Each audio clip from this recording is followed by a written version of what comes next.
Myanmar से illegal तरीके से अफीम की तस्करी बढ़ चुकी है, इसलिए इंडिया का जो ईस्टर्न बॉर्डर है वो अनसेफ हो चुका है। किस लिए? ताकि इलीगल एक्टिविटीज़ के लिए। देखो ये है हमारा भारत।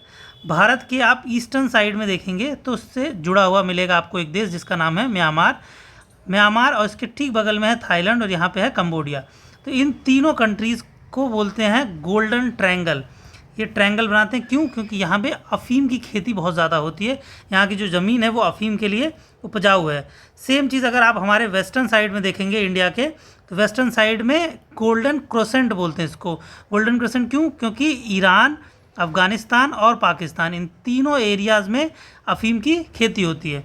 क्योंकि 2022 में अफ़गानिस्तान में तालिबान की सरकार आ गई, उन्होंने ओपीएम के एक्सपोर्ट, कल्टीवेशन, हर तरीके की चीज़ों पे बैन लगा दिया। अब यहाँ पे हो गया शॉर्टेज, तो दुनिया में जहाँ भी अफ़ीम की रिक्वायरमेंट होती है, अफ़ीम देखो ज़रूरी नहीं कि इसे ड्रग को गलत तरीके से इस्तेमाल, दवाइयाँ बनाने के लिए भी इसका इस्तेमाल होता है। तो अफ़ीम का जो प्रोडक्शन है वो यहाँ पे लोड बढ़ा और इस तरफ से इंडिया में इलीगल तरीके से आना शुरू हो गया। लीगल तरीके से आ रहा है तब तो इसका मतलब है कि गवर्नमेंट को पता है, सरकार इसका सही इस्तेमाल करवा लेगी।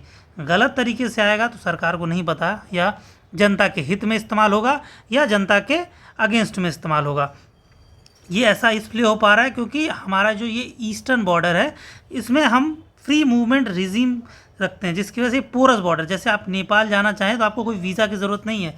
ऐसे ही कुछ ऐसे एरियाज़ हैं जहाँ पे बॉर्डर की ज़रूरत, बॉर्डर पे वीज़ा की ज़रूरत नहीं है। जैसे मणिपुर है, मणिपुर से आप डायरेक्टली आइए और इस तरीके से इंडिया में एंट्री मिल जाती है इनको।